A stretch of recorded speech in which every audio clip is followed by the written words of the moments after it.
संसार के मानव इतिहास में एक युग पुरुष है जिन्होंने 15वीं तथा 16वीं सदी में मनुष्य जाति का धार्मिक, राजनैतिक तथा सामाजिक क्षेत्र में पथ प्रदर्शन किया। गुरु नानक देव जी अनूठी प्रतिभा के धनी थे। वो आध्यात्मिक प्रवृत्ति वाले, मनुष्यता को समझने वाले, समाज सुधारक, उपदेशक, निपुण सेनानी तथा गुरुमत काव्य के निपुण कलाकार थे। वो मधुर गायकी के स्वामी थे। उन्होंने गुरबाणी को संगीतमय करके कीर्तन का रूप दिया। तेरा दिता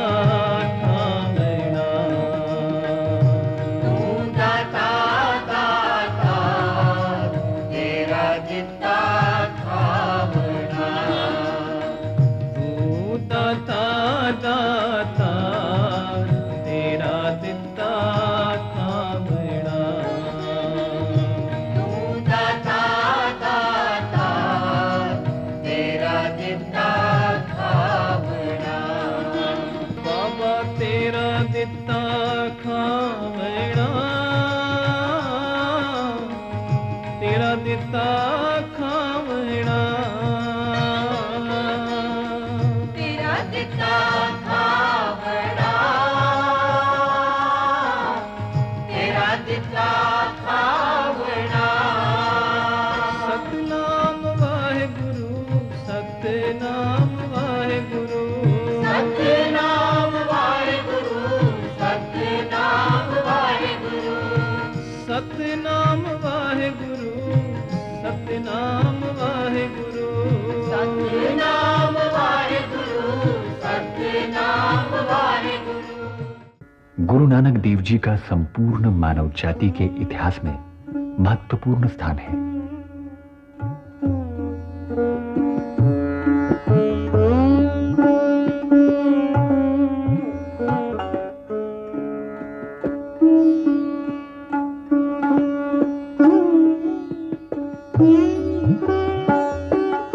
संसार के सभी धर्मों का यह विश्वास है कि जब संसार में जुल्म, पाप, अमानवता और झूठ से मानव जाति पीड़ित हो जाती है तो ईश्वर स्वयं मनुष्य जाति का पथ प्रदर्शन करने के लिए, संसार की स्थिति को सुधारने के लिए किसी महान आत्मा को संसार में भेजता है। गुरु नानक देव जी का ऐसी ही स्थिति में अवतार हुआ। कल तारण गुरु नानक आया। गुरु नानक देव जी का जन्म 1469 ईस्वी में मेहता कल्याण दास, जिनका उपनाम मेहता कालू था, के घर माता तृप्ता के उद्र से राय भोए की तलवंडी में हुआ। यह नगर पश्चिमी पंजाब के जिला शेखुपुरा में स्थित है। गुरु नानक देव जी का जन्म स्थान होने के कारण इस नगर का नाम ननकाना साहब प्रसिद्ध हो गया। आजकल यह स्थान पाकिस्तान में है। ननकाना साहब एक बहुत बड़ा तीर्थ स्थान तथा करोड़ों लोगों की श्रद्धा तथा सत्कार का केंद्र है। ननकाना साहब में ही गुरु नानक देव जी की बाल लीलाओं के समय के ऐतिहासिक स्थान गुरुद्वारों के रूप में उन यादगारों के प्रतीक हैं। बाल्यावस्था में ही इस इलाके के हाकिम राय बुलार तथा गुरु नानक देव जी की बड़ी बहन नानकी ने यह अनुभव कर लिया था कि नानक कोई साधारण बालक नहीं है, ये ईश्वर का कोई विशेष नूर है और इस उच्च आत्मा ने महान कार्य करने के लिए ही अवतार लिया है। युवावस्था में गुरु नानक देव जी को उनकी बहन नानकी सुल्तानपुर लोधी में अपने घर ले आई। सुल्तानपुर लोधी में गुरु नानक नवाब के मोदी खाने में मोदी लग गए, जहां पर उन्होंने इस सरकारी मोदी खाने के प्रबंधक होते हुए मानवता की सेवा तथा सत्य की कमाई का प्रयोगात्मक प्रदर्शन किया। सुल्तानपुर लोधी में बिताए 14-15 साल की यादें गुरुद्वारों के रूप में विद्यमान हैं। सुल्तानपुर से ही गुरु नानक देव जी ने समाज सुधारक के रूप में कार्य करना शुरू किया। उनकी ऐतिहासिक यात्राओं को इतिहासकारों ने उदासियों का नाम दिया है। गुरु नानक देव जी ने अपने परिवार की सेवा सम्मान की जिम्मेदारी अपनी बहन नानकी को सौंपकर सर्वप्रथम पंजाब की यात्रा की। इस यात्रा की एक विशेष घटना एमनाबाद में हुई, जहां गुरु नानक देव जी अपने रबाबी साथी मर्दाने के साथ ईश्वर भक्ति में लीन बढ़ई भाई लालो के घर जा ठहरे। उस नगर के हाकिम तथा धनी लोगों ने उन्हें अपने घर 36 प्रकार के भोजनों के लिए आमंत्रित किया, किंतु गुरु नानक देव जी ने भाई लालो की सूखी कोधरे की रोटी को ही महत्ता दी और अच्छी तथा बुरी कमाई का अंतर समझाया। तो मलिक भागो सहित वहां एकत्रित सभी लोगों को इस बात का ज्ञान हुआ कि अपने हाथों की कमाई ही दूध के समान है तथा दूसरों से लूटा हुआ अन्न और धन खून के समान है। गुरु नानक देव जी ने अपनी वाणी में भी दूसरों के हक पर डाका डालने वालों को चेतावनी दी है। गुरु नानक देव जी ने दूसरी उदासी के समय सारे हिंदुस्तान की यात्रा की। इस यात्रा में सबसे पहले वे हरिद्वार तथा कुरुक्षेत्र में पधारे। वहां उन्होंने कर्मकांडों में लगे हुए लोगों को यथार्थ को समझने की प्रेरणा दी। उनके प्रचार का ढंग ऐसा था कि लोग गुरु नानक देव जी की वाणी को सुनने तथा समझने के लिए खींचे चले आते थे। तर्क वितर्क में गुरु नानक देव जी की दलीलों का हर कोई कायल हो जाता था।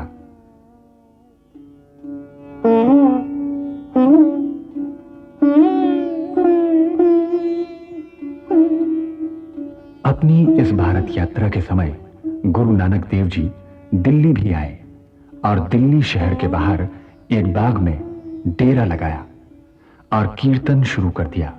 गुरुवाणी तथा संगीत का ऐसा मेल बना कि सारा वातावरण इतना रसमय हो गया कि जरनैली सड़क पर जाते हुए लोग तथा शहरवासी गुरु नानक देव जी के दर्शन करने तथा इलाही वचन सुनने के लिए आने लगे। इस बाग के कुएं का जल इतना ठंडा तथा मीठा था कि थके हुए तथा प्यासे राहगीरों के लिए कुएं के किनारे पर एक प्याऊ लगाया गया। बाग का मालिक इस रूहानी शख्सियत से इतना प्रभावित हुआ कि उसने यह बाग गुरु नानक की याद में अर्पित कर दिया। जहां पर गुरु नानक के श्रद्धालुओं ने गुरुद्वारा नानक प्याऊ बनाया। दिल्ली में यह स्थान गुरु नानक देव जी के आने की पहली यादगार है। ये ऐतिहासिक कुआं आज भी लाखों लोगों की श्रद्धा का केंद्र है।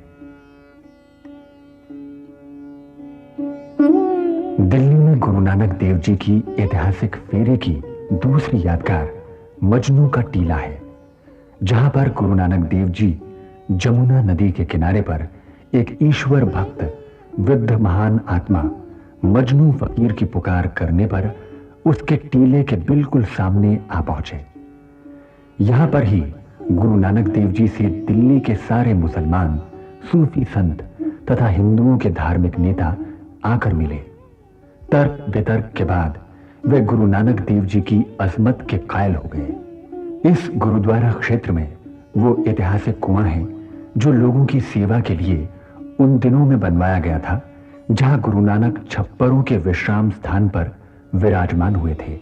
आज वहां संगमरमर का एक विशाल गुरस्थान बन गया है।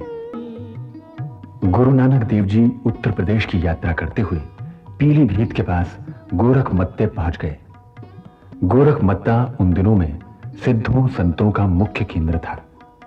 यहां गुरु नानक के साथ सिद्धों का धर्म कर्म के विषय में तर्क वितर्क हुआ, जिसमें सिद्ध हार गए। इस घटना के फलस्वरूप गोरखमत्ता का नाम नानक मत्ता प्रचलित हो गया।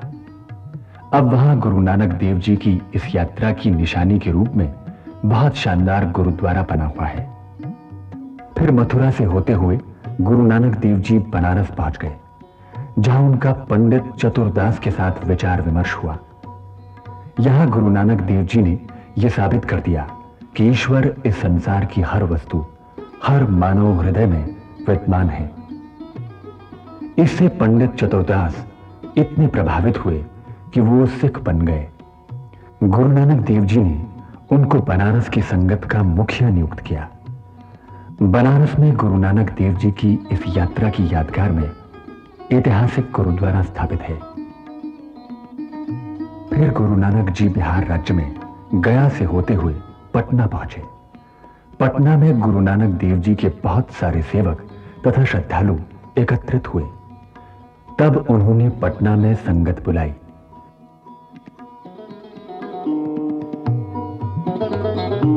बिहार के बाद गुरु नानक देव जी असम जा पहुंचे, जो उस समय कामरूप के नाम से प्रसिद्ध था। उस क्षेत्र की जादू टोना करने वाली सुंदरियों ने गुरु नानक को मोहित करना चाहा, परंतु गुरु नानक पर कोई असर नहीं हुआ। गुरु नानक जी ने गलत राह पर चलने वाली सुंदरियों को सद्मार्ग पर चलने की प्रेरणा दी। कटक से होते हुए गुरु नानक जी जगन्नाथपुरी जा पहुंचे। वहां पर उन्होंने लोगों को भ्रमों तथा पूजा के गलत ढंगों को त्याग कर सच्चे धर्म की राह पर चलने की प्रेरणा दी। यहां पर ही गुरुदेव ने प्रभु परमात्मा की आरती के विषय में एक शब्द का उच्चारण किया और कहा कि सारी कुदरत की शक्तियां मिलकर प्रभु की आरती कर रही हैं, जिसमें आकाश, चांद, तारे, आग, वायु सब उस आरती की सामग्री है। अब वही आरती सभी गुरुद्वारों में इस शब्द के रूप में की जाती है। अपनी इस भारत यात्रा में दक्षिण को जाते हुए मध्य प्रदेश के जंगलों और पहाड़ों में से होते हुए जा रहे थे, तो पता चला कि इस क्षेत्र में इंसान को खाने वाले राक्षस बसते हैं, जो इन जंगलों और पहाड़ों से गुजरते लोगों को खा जाते हैं। इन राक्षसों का सरदार कोड़ा राक्षस था। गुरु नानक देव जी उसके निवास स्थान पर जा पहुंचे ताकि उसके द्वारा सारी राक्षस जाति का सुधार किया जा सके। तब कोड़ा राक्षस उनको खाने के लिए उनके पास गया तो उनके इलाही नूर और कुर्बानी से प्रभावित होकर उनके चरणों में गिर पड़ा। उसका पत्थर दिल मोम के समान हो गया। गुरु नानक जी ने उससे वचन लिया कि वो इंसानों को खाने की आदत छोड़ देगा और दूसरे राक्षसों को भी ये कर्म त्याग कर मानव सेवा के मार्ग पर चलने के लिए प्रेरित करेगा। गुरु नानक देव जी की तीसरी उदासी उत्तराखंड की थी। इस यात्रा में पहले वो कश्मीर गए, जहां पर मटन साहब और मारतंड चश्मे पर उनके आने की यादगारें हैं। कश्मीर से वर्तमान हिमाचल के पहाड़ी क्षेत्रों में पहुंचे और शिवालिक की पहाड़ियों में कई स्थानों पर लोगों को उपदेश देते हुए कीरतपुर पहुंच गए, जहां उन्होंने पीर बुड्ढन शाह को उपदेश देकर कृतार्थ किया। इन पहाड़ी क्षेत्रों में दर्जनों गुरु नानक देव जी के पद चिन्हों के स्थान की यादगारें हैं, जिनमें से मणिकरण एक महत्वपूर्ण स्थान है। तत्पश्चात वो हिमालय पर्वत की ऊंची चोटियों से होते हुए पश्चिमी तिब्बत के क्षेत्रों से होते हुए मानसरोवर तक गए तथा बर्फीले क्षेत्रों में तपस्या करते हुए सिद्धों को जीवन के यथार्थ का ज्ञान देते हुए सिक्किम तथा भूटान तक गए। ये सारा क्षेत्र बौद्धी, भिक्षुकों तथा लामाओं का क्षेत्र है। इन लामाओं पर गुरु नानक देव जी की शख्सियत का इतना प्रभाव पड़ा कि उन्होंने गुरु नानक देव जी को महात्मा बुद्ध जैसा रहबर समझकर अपने धर्म स्थानों पर नानक लामा की पूजा अर्चना प्रारंभ की।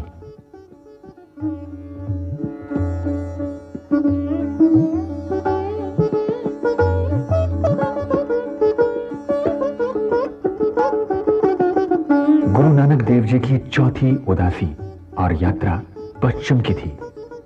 गुरु नानक देव जी मक्का शरीफ तक गए, जहां उन्होंने विचित्र ढंग से ये बात काजी और मुल्लाओं को समझाई कि ईश्वर की शक्ति और अस्तित्व संसार की सभी दिशाओं में फैला हुआ है।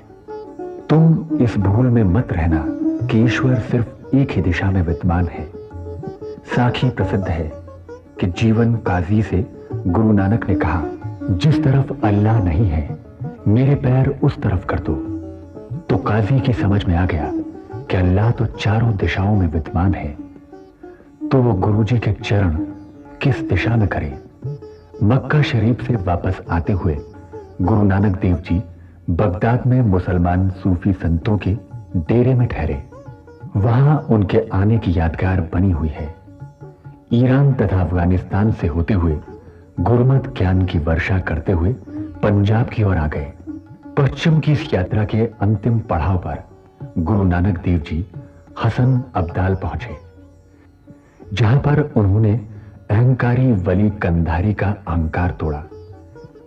कंधारी ने जब पहाड़ी की चोटी से पानी के चश्मे में से मर्दाने को पानी नहीं लेने दिया, तो गुरु नानक ने पहाड़ी के नीचे एक नए चश्मे को प्रकट कर दिया, जिसमें से 500 सालों से निरंतर पानी नदी की तरह बाहर आ रहा है। वली कंधारी ने गुस्से में आकर पहाड़ी पर से एक बड़ा पत्थर नीचे फेंका, तो गुरु नानक देव जी ने अपने एक हाथ से पत्थर को रोक लिया। उस पत्थर पर गुरु नानक देव जी के हाथ के निशान ऐसे पड़े जैसे मोम या गीली मिट्टी पर हाथ रखने से निशान बन जाते हैं। इस इलाही घटना के कारण हसन अब्दाल का नाम पंजा साहब प्रसिद्ध हो गया। उस स्थान पर एक बहुत शानदार गुरुद्वारा बना। गुरु नानक देव जी की मर्यादाओं के अनुसार दिन रात लंगर चलने लगा और गुरु नानक देव जी के आदेश अनुसार इस लंगर में किसी भी धर्म को मानने वाले लोग लंगर खाने आ सकते हैं। गुरु नानक देव जी पश्चिम की चौथी उदासी के बाद जब वापस पंजाब आए, तो उन दिनों में बाबर ने हमारे देश पर आक्रमण किया। गुरु नानक देव जी सैदपुर एमनाबाद में भाई लालो के घर ठहरे हुए थे। जब एमनाबाद में बाबर की सेना पहुंची, तो वहां उन्होंने तबाही मचा दी, खूब लूटपाट की, कत्ल किए और चारों ओर दहशत फैला दी। मुगल सेनानी नगर निवासियों को सामान सहित कैदी बनाकर ले गए। इन कैदियों में गुरु नानक तथा उनका साथी रबाबी मर्दाना भी शामिल था। गुरु नानक ने उसे कहा, मर्दानियां छेड़ रबाब, धुर की बाणी आई। मर्दानी ने गुरु नानक का हुक्म दूर दूर तक सुनाई देने लगी। कैदी बनकर जा रहे लोगों को इस कीर्तन से राहत।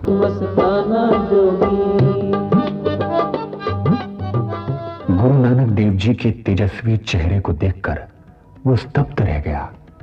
वो इतना प्रभावित हुआ कि उसने गुरु नानक देव जी से माफी मांगी तथा कहने लगा, साईं लोको जाओ, आप आजाद हो। गुरु नानक देव जी ने बाबर से कहा, अगर तुम सच्चे दिल से पछता रहे हो तो सभी कैदियों को छोड़ दो तथा लूट का माल भी वापस कर दो। बाबर ने ऐसा ही किया। इस तबाही पर गुरु नानक ने जहां ईश्वर से मीठा शिकवा किया, वहीं पर मनुष्य जाति पर हुए अत्याचार के विरुद्ध रोष भी किया।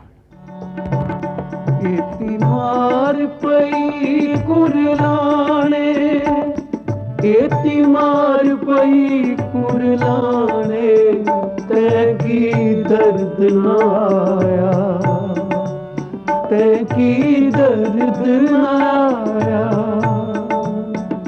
फिर बीमार पई कुरलाने, मार पई कुरलाने, तैकी दर्द न आया, तैकी दर्द न आया। गुरु नानक जी ने अपनी 70 वर्ष की संसार यात्रा में मानवता को यह संदेश दिया कि सारे संसार का कर्ता एक ही प्रभु परमात्मा है, जिसको हम अलग अलग नामों से पुकारते हैं। वो अकाल पुरख है, जिसको रब, ईश्वर, अल्लाह, परमेश्वर कहकर पुकारते हैं। जो अकाल और अजूनी है, उसके इस रूप को समझने के लिए गुरु के सभी मनुष्य एक ईश्वर की संतान होने के कारण भाई भाई हैं। ये रंग, रूप, जाति, भेद मनुष्य ने निजी स्वार्थ के लिए बनाए हैं। गुरु नानक जी ने जो मार्गदर्शन किया, उसको मानने वाले आज करोड़ों लोग संसार के दूर देशों में पहुंचकर सिक्के के बूटे की महक फैला रहे हैं। श्रद्धा, प्यार तथा सत्कार के साथ हर साल गुरु नानक देव जी का जन्म दिवस बड़े उत्साह तथा उल्लास के साथ मनाया जाता है। बड़े बड़े दीवान सजाए जाते हैं, प्रभात से अर्धरात्रि तक शब्द कीर्तन होता है तथा विद्वान लोग गुरु इतिहास की व्याख्या करते हैं। नगरों में कई दिन पहले से प्रभात फेरियां निकलती हैं। गुरु पूरब के समय बड़े प्रभावशाली नगर कीर्तन होते हैं, जिनमें सुंदर सुंदर पोशाकों में छात्र तथा छात्राएं मार्च करते हैं। शब्द कीर्तन तथा झांकियां नगर कीर्तन की शोभा बढ़ाते हैं। गुरु नानक देव जी के बताए हुए रास्ते अनुसार गुरुद्वारों में लंगर चलते हैं, जहां अमीर गरीब हर धर्म तथा समुदाय के लोग भोजन करते हैं। नगर कीर्तन के अवसर पर बड़ी संख्या में श्रद्धालु लोग फल, सूखे मेवे, मिठाइयां आदि सौगातें बांटते हैं। ये जज्बा गुरु नानक देव जी की ही देन है।